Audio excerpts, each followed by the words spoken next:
세상살이 가는 게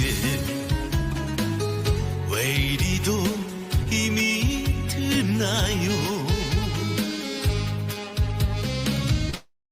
좁고 고달고도 안 보는 된다는 꿈을 안고 희망을 그러나 인생이란 혼자 가는 게 아니라는 걸 넘어져 보고서야 그때야 알았네. 밀어주고 당겨주는 두레박 인생인걸. 두레박 인생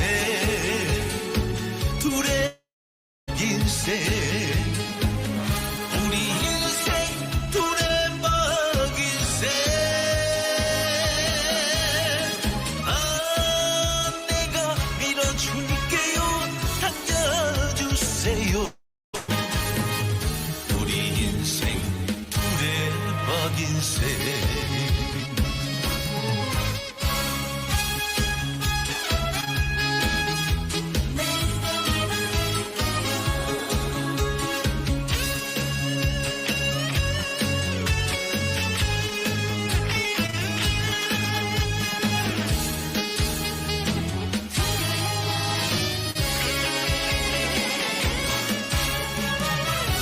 그러나 인생이란 혼자 가는 게 아니라는 걸 넘어져 보고서야 그때야 알았네. 밀어주고 당겨주는 두레박 인생인걸. 두레박 인생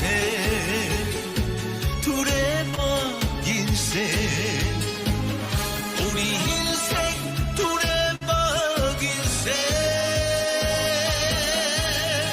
아, 내가 밀어줄게요. 당겨주세요. 우리 인생 두레박 인생.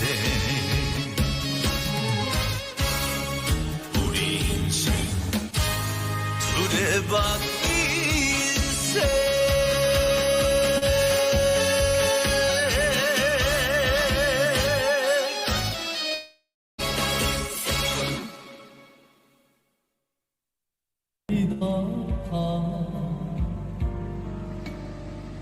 가슴만 태우고 살아.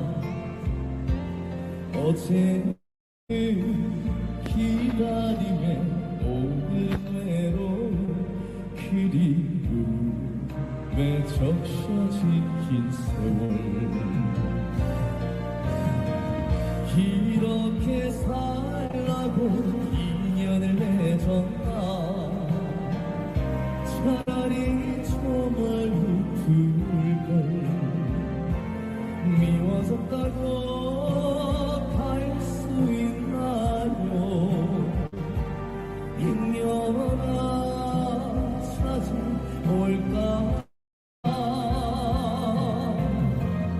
가슴이 사랑을 잊지 못해. 이별로 끝난 한해도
happy to be here in New York. Okay. And training camp, how was training camp? Training camp was good, or? ¿Cómo te ha ido el campamento? Nosotros siempre nos preparamos al 100, so estamos listos al 100%. We always prepared 100% for every fight, so we're definitely ready 100% for this fight. Nice, nice. And any prediction or on how you think the fight will come out? ¿Tienes alguna idea cómo va a salir el combate? ¿Alguna predicción para la pelea? No, yo me voy a comprar lo que él traiga y que él se compre lo que yo traiga. I don't really like to predict. Whatever he brings, he better be ready. I'll be ready for what he has, and he better be ready for what I bring. Nice. And then, you know, I've watched a lot of your fights, and I know that you come to bring it. You come to stop people. You come to knock people. And I'm assuming you're coming to do that again this Friday night against a hard opponent that probably coming to knock you out as well. Sabemos que tú eres un gran peleador, he visto muchas de tus peleas y siempre atrae al público con tu estilo de guerrero y vienes a chocar los tipos. Y sabemos que él es un oponente difícil también, que quizás viene con el mismo plan. ¿Cómo tú te sientes sobre eso? No, esto es una gran pelea, un gran combate. Los más que se lo van a disfrutar son los fanáticos del boxeo. Yo estoy 100 al 100%, créeme, que para salir con la victoria. He said, I'm ready for anything that he brings, and I'm always ready for this victory. So you trust me, I'm 100% sure I'm coming out with the victory. Nice. And we all know that, you know, Puerto Rico and Mexico, you know, the rivalry is great. Me, myself, I'm a Puerto Rican as well. And, you know, and Puerto Ricans, we have a lot of pride. So what does it mean to be in another chapter of the Puerto Rican Mexican rivalry? Sabemos que las guerras entre Puerto Rico y México siempre son increíbles. Yo soy puertorriqueño y he seguido el boxeo desde cerca. ¿Cómo tú te sientes sobre otro capítulo de estas guerras entre estos dos países grandes del mundo? Mira, contento, siempre que se habla de México y Puerto Rico siempre se habla de guerra y esta no va a ser la excepción. Contento y listo, preparado, siempre voy a seguir diciendo, estamos al 100 para esta pelea. 100%, like I always say, man, I come prepared for all these battles. We know it's a great competition that we have with the countries, and I'm ready to bring it 100%. Nice. So there you have it, guys. This Friday night soon, MSG and ESPN. Check out my man, Brian Chevalier and Shadi. It's easier to say it that way. And Shadi this Friday night. Appreciate you. Thank you. Thank you. Beautiful. Pictures.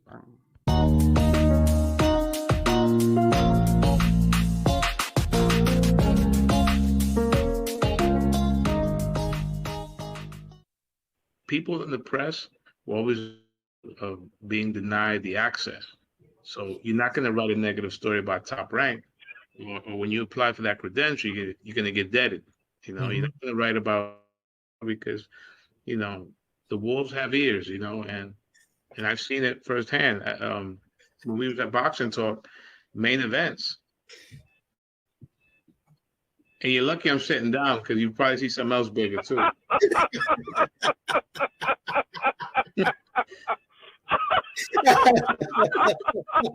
That's a friend of ours. That's a friend of ours. That's obviously. Got you. Go ahead, Sock. Sorry, I had to do it because I saw it. I was like, yeah, he came out of nowhere. I got to add to respond. At least somebody's watching.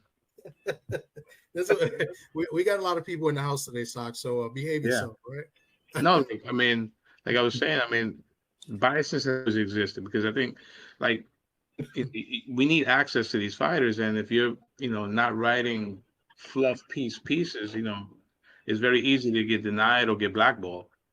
But YouTube kind of has broken that mold. You know, it's allowed, you know, for a bigger platform and for people to speak, you know, without fear. Yeah. Well, that's what I try to do on my platform. I try to have it as unbiased as you could, as unbiased as you could. You know what I'm saying, like, you know, because it's like you know, when you're trying to gentrify Brownsville, it's like, man, like you be losing that rough, that you know what I mean, that real, you know, attitude era of Brownsville. The real dogs come out, like, you know what I mean. I feel like I'm probably like some of the last, like, me and other few people in my generation are like the last of the Mohicans for real. Yeah, for real, yeah. That attitude for real, you know what I mean? So I don't know, when you kind of just watering it down, you kind of take a lot away from it and the uniqueness of Brownsville. Conor Ben, going into this fight with Conor Ben, do you feel that you have to stop Carter Ben in order to put on an impressive fight? I feel like I am gonna stop him, but I don't feel like I have to stop him. I feel like I'm just like I'm a better fighter than him, like all around. I could beat him just by boxing him. I could beat him by stopping him. I got power, so it's like I know I'm a winner, and I'm thinking I'm gonna stop him. That's what I'm thinking.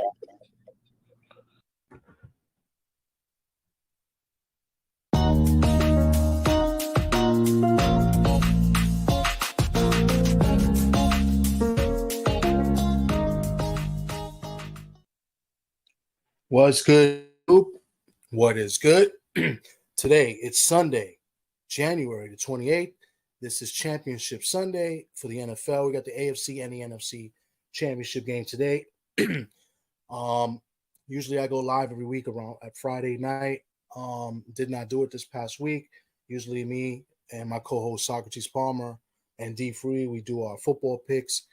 This past week has been kind of a struggle for me with work and stuff like that. So, I've been a little bit busy and hadn't had time to really do any videos or do any research and stuff like that. So also have an event to go to later today. So I can't even do the radio show with my man Pedro on Ring Talk Worldwide. So it's kind of a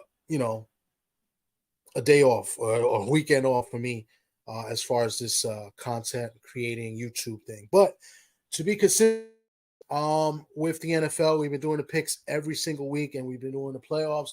I want to go out here and do a quick prediction and a little breakdown. Is going to be as quick as possible.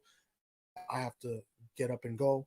So, and then I got to save this and then upload the video and blah, blah, blah. So, yeah, shout out to the Bronx logo, my man Jose in the Coaches Gallery. Shout out to him for letting me use his logo. The Bronx logo. Check them out, especially if you're from the Bronx. You know what I'm saying? I've been rocking the gear, almost every video. And check out the videos. You see, some of his content as well. But anyway, let's get into it. So the first game, I believe, is around 3:30. We've got the defending Super Bowl champions, the Kansas City Chiefs. They travel to the East Coast here to Baltimore and take on what I believe is the best team in football, the Baltimore Ravens. They have the best player in football as far as this year's concerned. The MVP, I believe, will be Lamar Jackson. And we'll be going against the defending Super Bowl champion and defending, two-time MVP, Patrick Mahomes. Don't kill me if I get that wrong. But either way, they are the defending champs. The spread in this game, I believe, is 4 to 4.5. I am saying take the Ravens minus the 4.5 to play it safe by the half a point. I like to do that. I don't want to get killed in a half a point. Take it to -4 and take the Ravens. I believe this game will be a close to the fourth quarter where you'll see like a turnover or something where the Ravens will probably break it open late. And you'll be seeing them in a couple weeks in the Super Bowl. I like the Ravens. I think they have the best defense in the league. They've been consistent. I believe. Now, mind you, I'm going off the top of my head. Didn't get time to do much research, but I believe they gave up about 15 to 16 points on average per year. I think that was best in the NFL. Their defense is great. Their linebackers, they have great linebackers. The Chiefs, they've been picking it up as of late. The struggles with the Kansas City Chiefs has been, they've been dropping a lot of passes from Mahomes. They lost a couple of games because of drop passes. But the last couple of weeks, the offense has played well. Rice, the rookie Rice, has played really well. He's been kind of like the go-to receiver for Mahomes. And mind you, Mahomes is the guy that kind of wanted the Chiefs to draft Rice, like as kind of like the filler for Tyreek Hill, losing Tyreek Hill. I'm not saying he's going to be as, a talent as Tyreek Hill, but that's the guy, Mahomes wanted, and he's kind of, coming into his own. I also believe that Andrews will be back for Baltimore. When Andrews went down, people thought like, oh, well, no, they lost their big tight end. But, Isaiah Likely came in and, he's a more athletic tight end. May not be as much catch reliable as Andrews, but he proved he he could be a top-notch tight end. He played great the last, I believe, 6 weeks of the season. So, I believe Andrews may be back for today. That's a good 1-2 punch. They run the ball well. The strength of the Chiefs, their defense this year, the defense has been very solid. They get to the quarterback a lot. And that's going to be a struggle for them getting to Lamar Jackson because, Lamar Jackson, he can beat you with his legs. So real quick and simple, I'm taking the Ravens. I think the Ravens win in a close middle score. I want to say close enough, but to cover the spread, I want to say they win this game 27-17. The Baltimore Ravens will win this game. Now moving on to the NFC Championship game, we have the Detroit Lions traveling to Santa Clara to take on the team I hate the most, the San Francisco 49ers. 7.5 for the San Francisco 49ers. Everybody knows I hate the Niners, and I want the Niners to lose, and I want to be completely wrong on this pick. So, yes, I'm taking the San Francisco 49ers -7. I'm going to buy the half a point. I'm not going to get killed by half a point if it's close, but I really, truly believe this is going to be a blowout. I think the Niners, they played, a bad game last week, and they were lucky to beat the Packers last week. I thought they should have lost. I thought the coach messed up last week in a few times, especially, not being aggressive in that fourth quarter. So I expect the Niners to play a lot better this week. And the last time the Lions have been in an NFC Championship game was, I believe, in 91-92, when they lost to the Washington, then called the Redskins. They lost, I believe, like 41 or 42-10. It was something crazy. I think we're going to see the same thing today. Mind you, I hope I am completely wrong. But I think the Niners are going to blow out the Lions. The Lions have been giving up tons of yards and tons of points the last couple of weeks. Yes, they can score points at will. They do give up a lot of points. I believe they have one of the worst secondaries in football. They're terrible against the pass. They give up over 400 yards. We know the Niners are pretty much a run team, but they do like to do a lot of screens, and they can't throw the ball. I'm not sure on the status of Debo. I did not check the status of Debo. Losing Debo for the Niners is a big loss. But when you're playing a secondary like the Lions, I don't know. Mind you, 100% I hope I am incorrect.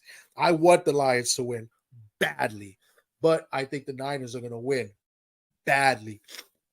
The only chance the Lions, I believe, have the defense up front. They got to put pressure on Purdy, and they have to get to Purdy quickly so he can't get the ball out where they can expose that secondary.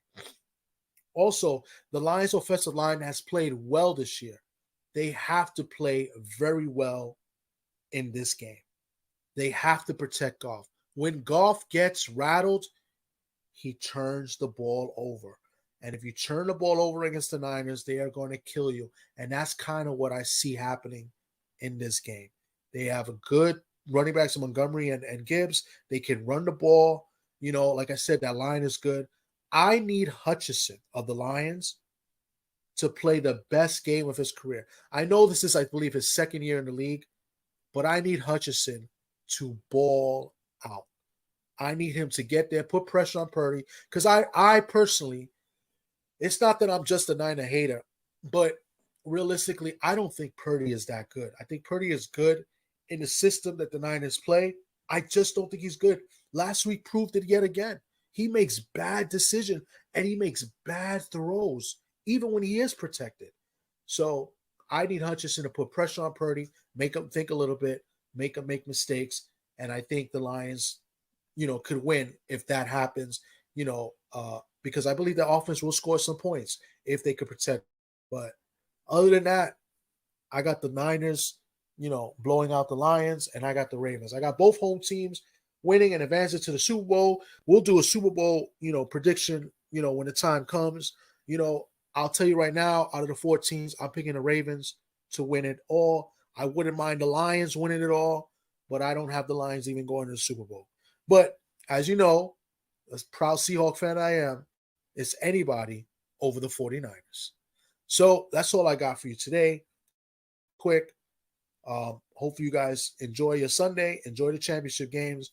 I promise to be back this Friday at the very least live. We're supposed to have a couple of special guests, if not maybe one special guest.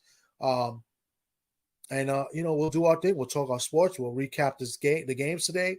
We'll talk some boxing. We'll talk some Royal Rumble. We'll do it all. All right. So you guys be safe. Take care. Thanks for tuning in. And I'll catch you on the next one. Peace.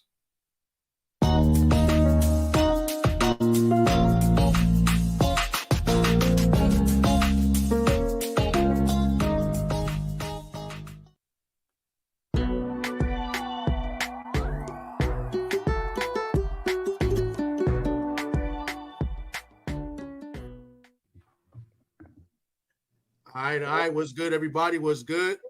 Welcome to another edition of Friday Night Sports Talk, the Sports Talk Show. We got a special guest today. First of all, with one of my co-hosts, my man D Free, and as we did last week, we have my man Jose Aguirre on fire. And today we got a special guest. We got 16-0 out of the Bronx, Pistol Peter Dobson. How are you, my friend? What's going on, fellas? Chilling. What's going on, man? All right. All right. So we know you got a big fight in a couple weeks, and we know you in training. And the obvious question: how's training camp going? Training is great, man. It's good to like I'm isolated. I'm not around anybody. I miss home, but I'll be home in 2 weeks after I'll take care of business. Nice. Yeah. So I was going to ask you, going into this fight with Conor McGregor. I'm sorry, I said Conor McGregor. Conor Ben. Conor Ben. Going into this fight with Conor Ben. Do you feel that you have to stop Conor Ben in order to put on an impressive fight? I feel like I am gonna stop him, but I don't feel like I have to stop him. I feel like I'm just I'm a better fighter than him, like all around. I could beat him just by boxing him. I could beat him by stopping him. I got power, so it's like I know I'm a winner, and I'm thinking I'm gonna stop him. That's what I'm thinking. Okay. Do you think Conor Ben is just another UK hype? I don't think he's a UK hype because when he stepped up in competition, even though he hasn't stepped up to the highest level of competition, but he like got knockouts when he needed them. That's what got him his name. And then he got a padded record, but and he got his father. So I think he's trash though. So yeah, I guess he is. I don't know. He's trash. Look, I think he's trash. But the thing is, like when he fought like Chris Algieri, when he fought Samuel Vargas or whatever, like all the guys when they on their way out, he showed up to those fights. So I can't call him a hype job because he showed up and did what he was supposed to do. Other dudes would have just like had a close fight or something with them. But then his last fight, he fought another tough fight. You feel me? Yeah, he did. So, and that's like one of my questions. I mean, his last fight, I think he had a long layoff because, obviously we know, he popped dirty, right? And he was out for a minute. So with you haven't really had a chance to showcase your skills in about a year and a half. Was your last professional fight? You think the activity may, be a factor going into this fight? Or do you think you'll be much more fresher going into this fight? I haven't fought professionally in like a professional fight in like a year and a half, but I've been active. I fought in something called the TCL, and it's like 1-round fights. But what I mean by I've been active, like still a fight. So the main thing I feel like when you fight is the fans, the crowd, the win or you're gonna win or you're gonna lose. It's like that's the difference between sparring and the atmosphere and the nerves. So I feel like I did that I was in the TCL for like 6 months fighting in that, training every week we was fighting for like 6 months. Then I just fought in Russia. It was only a 4-round fight, but it was a fight. The crowd was sold out. It was like a big thing out there for the Russian kids. So I haven't really been that as inactive as my record would say, you know. Okay. You go ahead, Pete, Brian. Pete, let me ask you a question. A lot of fighters go into a training camp and they prepare for an opponent or a certain style. But then other fighters go into the training camp working on their weight. Which training camp was this for you? Shit, I feel like it was both. I feel like all training camps is both. Because, you know, when you know, I work out all year round, so I'm always in shape. But the weight, that's a different story, because that's when you got to start eating different. You gotta start, like, you could be in shape and look fat. Like, you see, like, look at Tyson Fury, not Josh, what's his name? Ruiz. Andy Ruiz. Yeah, Andy Ruiz. You see how fat he looked, but he in shape. It's more with your diet. With the weight thing, is more of your diet, what you eating. And, you know, like, as a fighter, you train so hard. It's like, we not nutritionists. We eat just like regular human beings. You feel me? We box, we train hard, fight. But when it's camp time, that's when you got to switch your diet up, and you got to eat, like, you know, so you can make weight. Feel me? And, you know, I had to train for the opponent because he's short. And, you know, when you fight short guys, it's different. So it's pretty much both. I don't want to change anything up, but I did see one of your Instagram posts where he's like, he's too little for me. Like, he can't, this little guy can't beat me. Yeah, he's really short. I saw him. I was at his last fight. I was talking shit to him. I think that's how I got this fight, for real. Because I was. Oh, nice. They kicked me out. Yeah. Yeah, people don't know that. That's right, because it was in Florida. It was in Florida, right? It was in Florida. So my brother, Richardson Hitchens, was fighting. I was there for his fight, and he fought before Africa. So when he was fighting, I wasn't even really talking shit.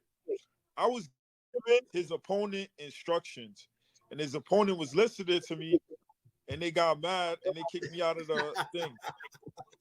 Oh, that's excellent. That's great. Now, what you saying? That you saying you got kicked out, and you think that's how you got the fight? Did you to them for the fight, or did they reach out to you? They reached out to me. They actually, for his last fight when he fought that kid, they reached out to me on 1 week's notice, and I'm like, yo, come on, man, y'all give me 6 weeks, and I'll fight anybody. Then they gave me a fight with a kid from the UK, and he pulled out. So then, like, I guess my name was already in the hat, and then plus I was talking shit at his fight. So they they gave me the opportunity. That's another thing I wanted to ask. Like, how frustrating is that as a fighter? You know, you go into training camp and you train, and then, you know, something happens. I mean, or maybe the guy just had a change of heart, and they pull out a fight. Like how does that make you feel? Like how does that affect you? You know, when a guy pulls out a fight, because that guy, you was prepping for that fight and he pulled out. You know, the thing that affects me the most is like that. I know that it's like with boxing, right? You always got to prove yourself in boxing. So every time I'm about to have my chance to prove myself, it's like I don't get to, because guys pull out of the fight. It's not really, I don't care if the guy pulls out of the fight. I just care that I'm not mentioned with all the best fighters in the world, because every time I get an opportunity to show how good I am, people only judge you of your competition. So it's like the better competition I fought. If you look at my record, every time I stepped up in class, I always dominate. Always. Like any fight that I ever, like, I had one majority decision, and it was because I was injured for that fight. Like, even the promoter told me that I fight, but I fought on. That's my only time I fought on TV. So I was like, it's my opportunity to fight on TV. So I fought injured, and I feel like I won every round, but they majority decision. All my other fights, I dominate. So it's like, it's more disappointing that I got to still keep hearing people say that, oh, like, I'm not that good or whatever because they just don't like. But real boxers in the boxing world that spar me or are in the gym with me, that's when you know we know who's good fighters from the gym. Yeah. Because you know, boxing is an entertainment business.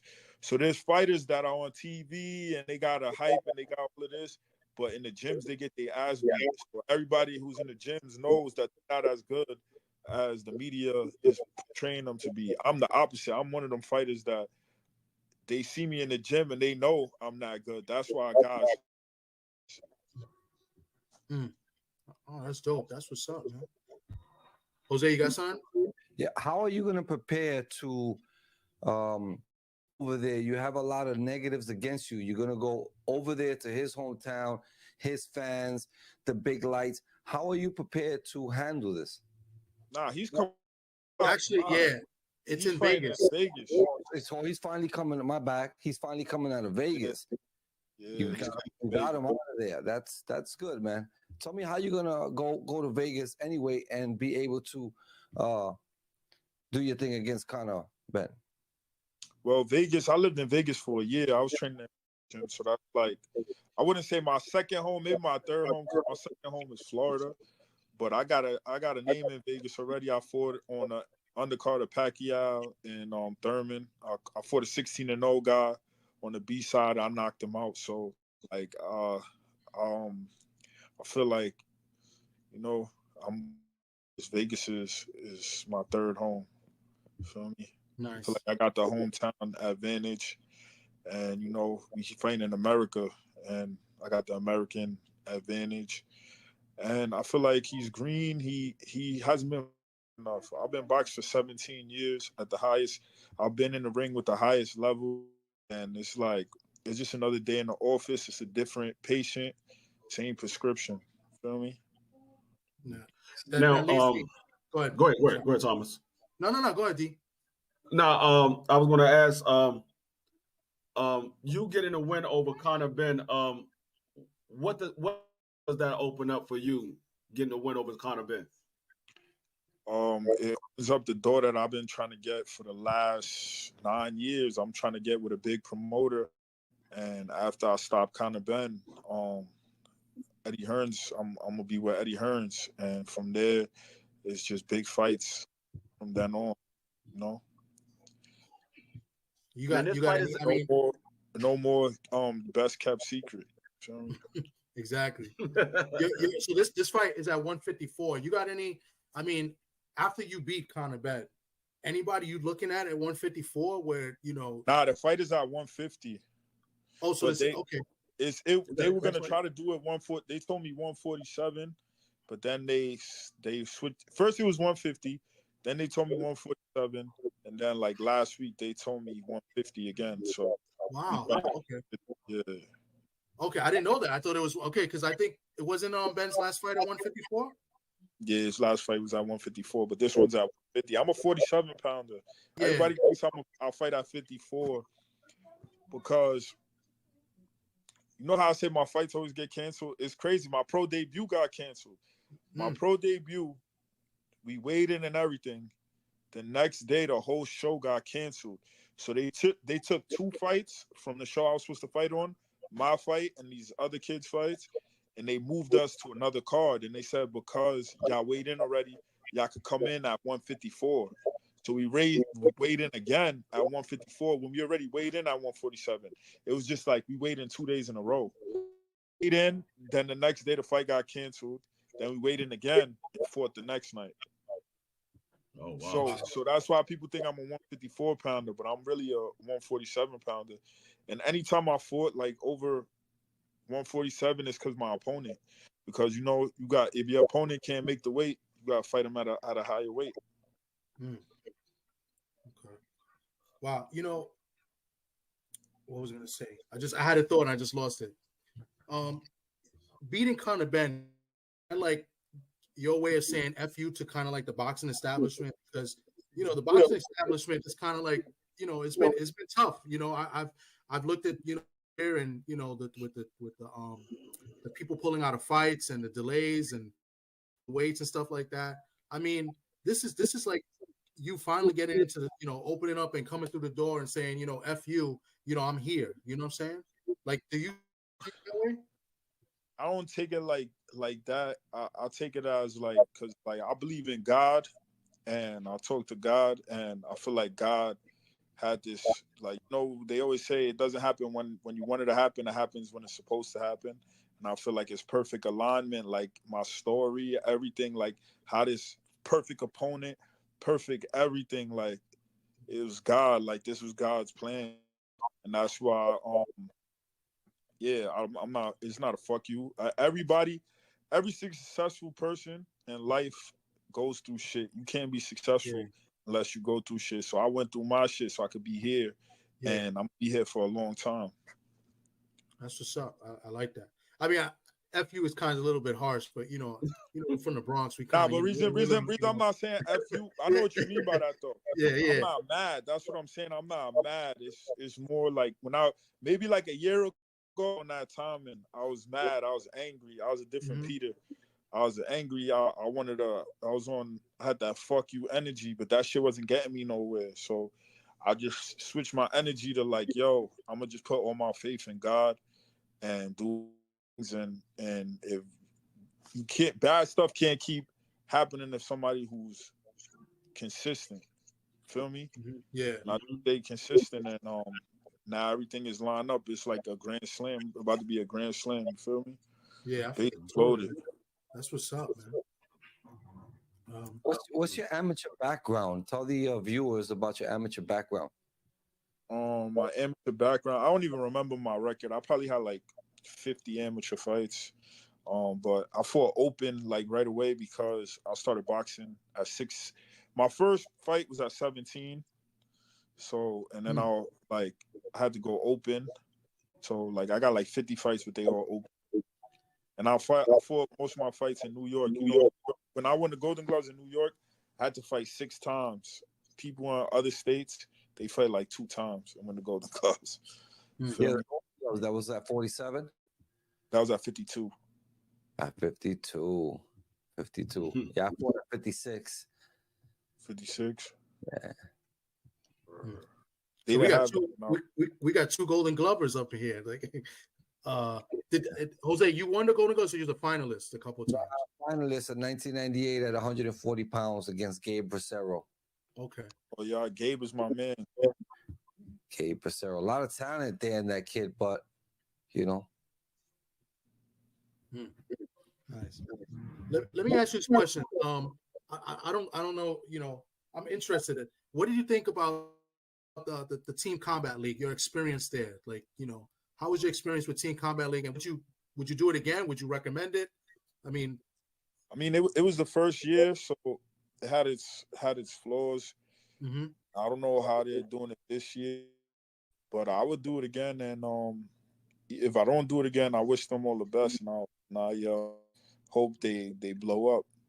But I'm more my style. I'm more of a like I like to get into the fight. I don't want to just one round come.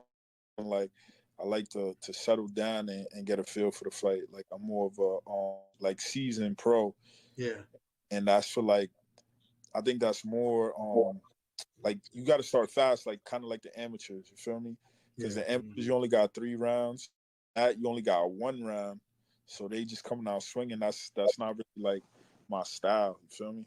Yeah, it's a totally different style and different mindset too. So yeah. And you can get injured and fighting like that. I got my first. I never been cut in a fight before in my life. 16-0, never got a cut.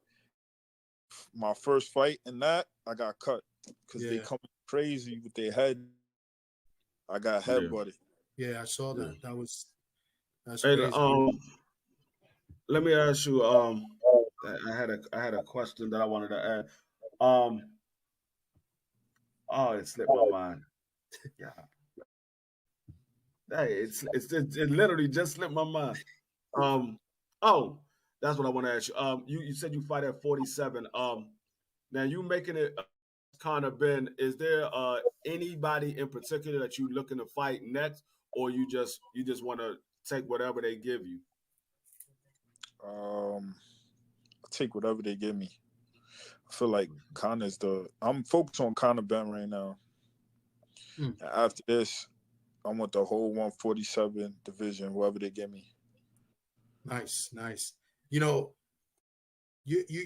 I saw an interview in Boxing Scene. And in Boxing Scene, it was a short interview. It was a short little interview on Boxing Scene.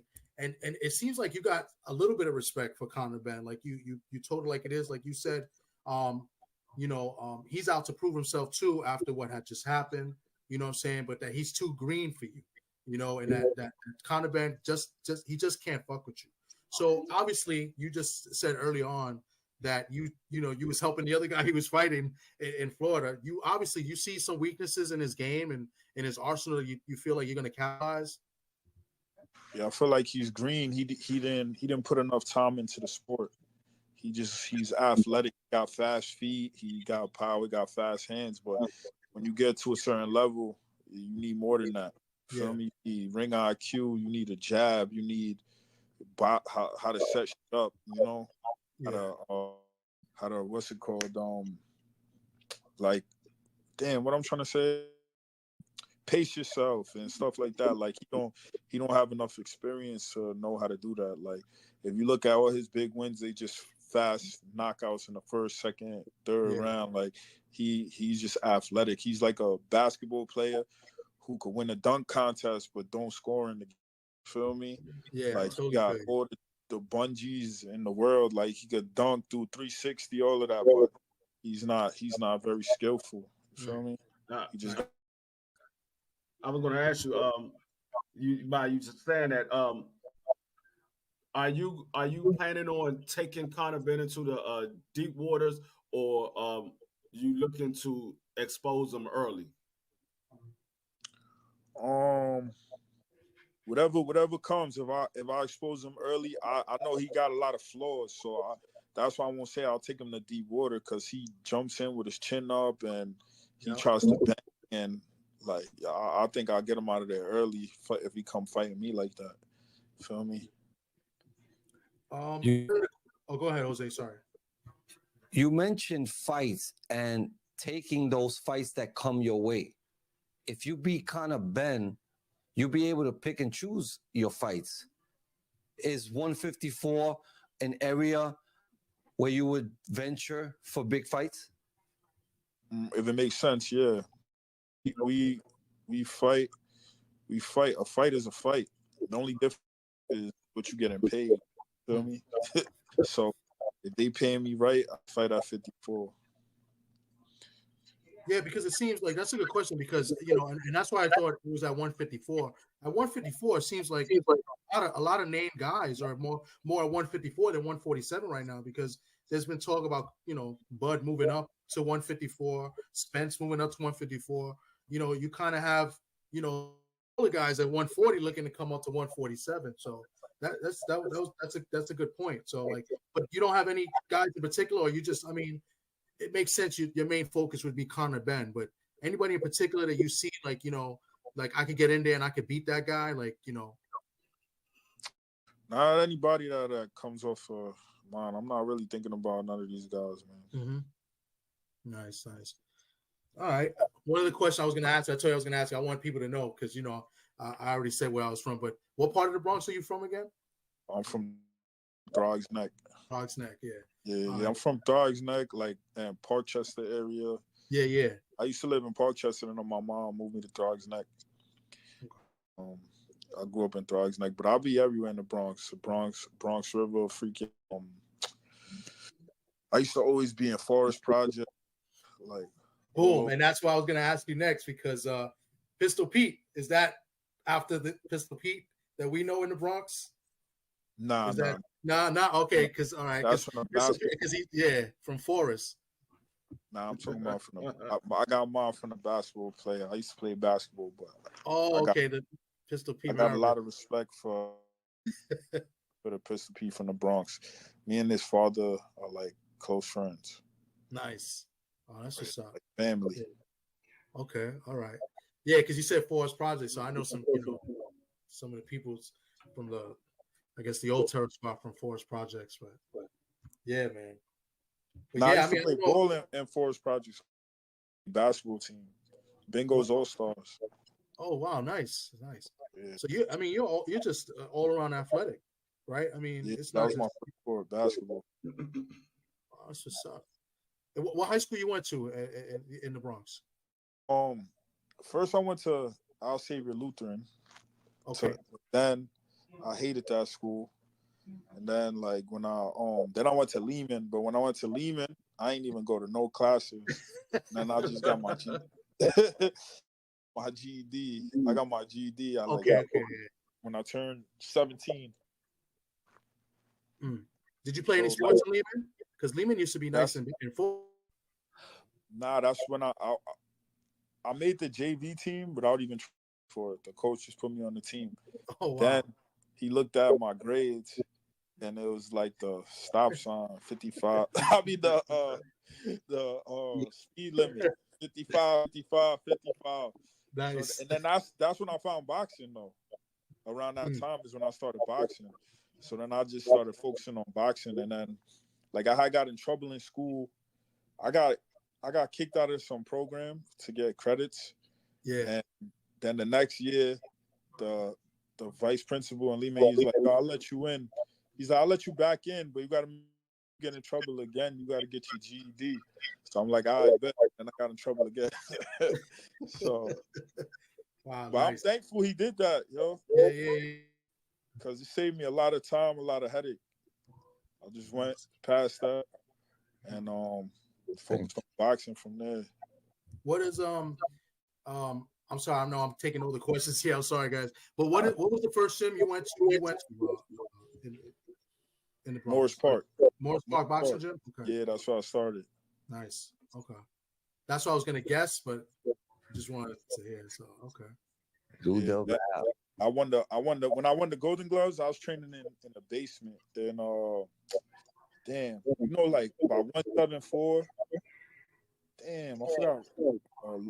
Longfellow Road, like over there by 174. Like if you coming, like say you crossing from Bronx River, you know that little bridge right there?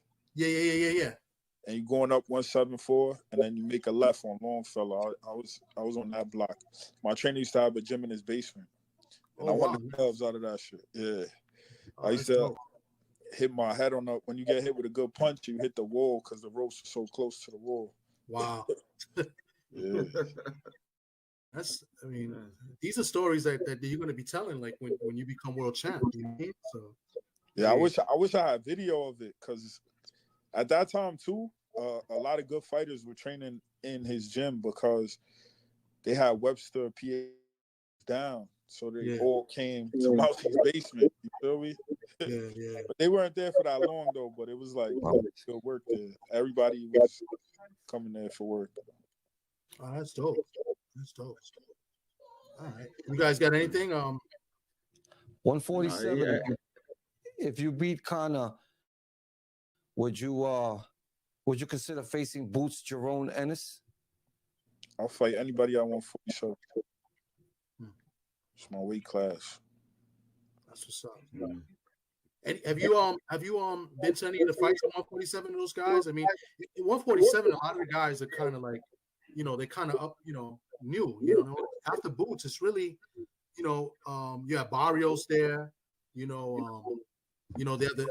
hinting that maybe Haney moves up from 140 to 147. I mean, there's a handful of guys I think you can definitely beat. I mean, everybody's pretty much looking at Boots as the guy at 147. Obviously, we know Bud is the undisputed guy, but talks of him going to 154. But what would a fight with you and Bud look like?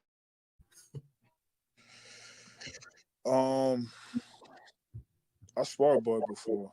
Wow, nice. And how was that experience? I sparred him up in Colorado. They got thick air up there, Bud is Bud. I don't think Bud is gonna be boxing for too much longer though. He'll probably retire. Maybe one more. I've kind of seen hints at that. Yeah. He probably go to 54, try to get. Well, I thought he was gonna try to fight Charlo, but Charlo still got the belts in 154. He got some of them. Some of them. Yeah, he has some of them. Zoo has one. Yeah, Zoo got one, and he got the other. He got the other three. He hasn't.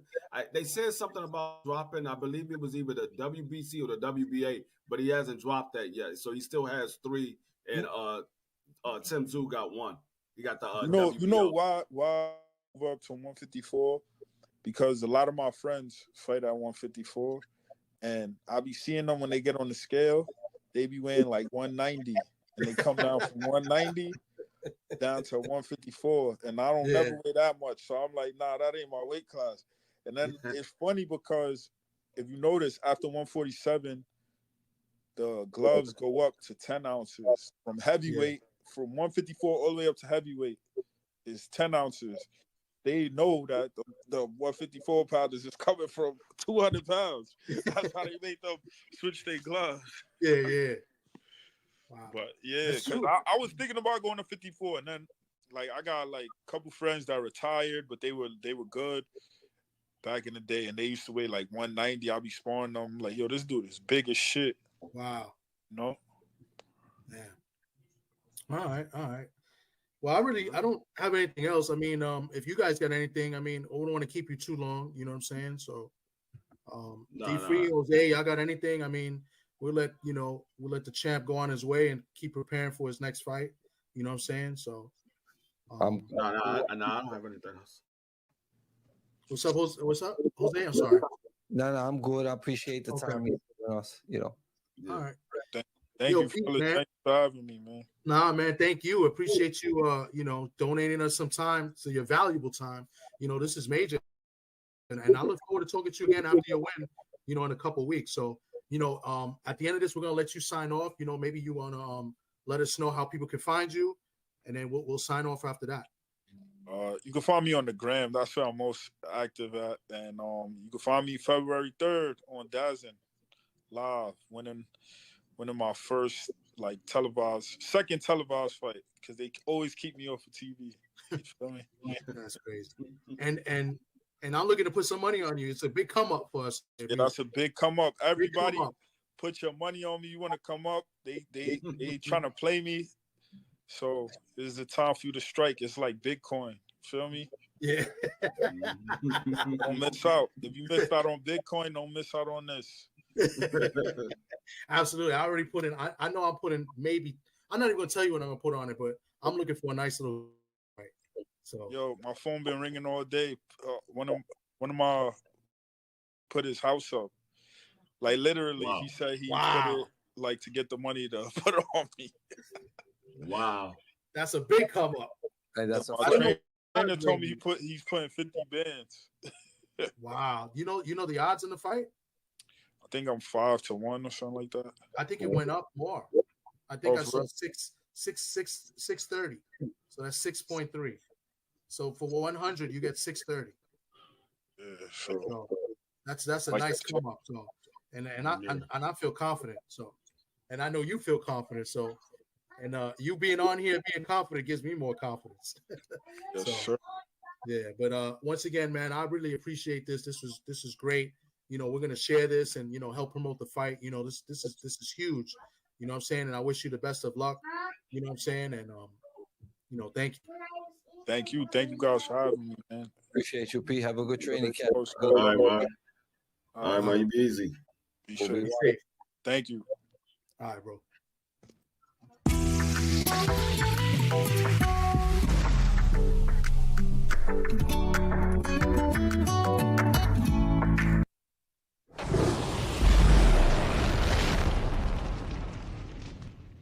And I know all y'all against me. Him right here, Leonard will be against me. They with this bitch ass nigga. Leonard a bitch ass nigga too. First off, you don't disrespect me like that. Man, shut up. You ain't with me. You ain't with me. I'm with Mayweather. Jesse. I'm with Mayweather Promotions. You with you ain't with me.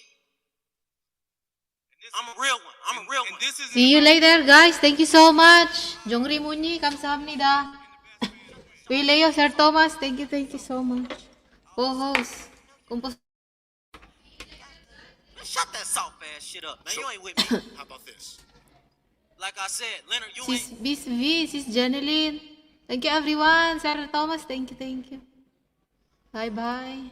See you later. Thank you. Bye.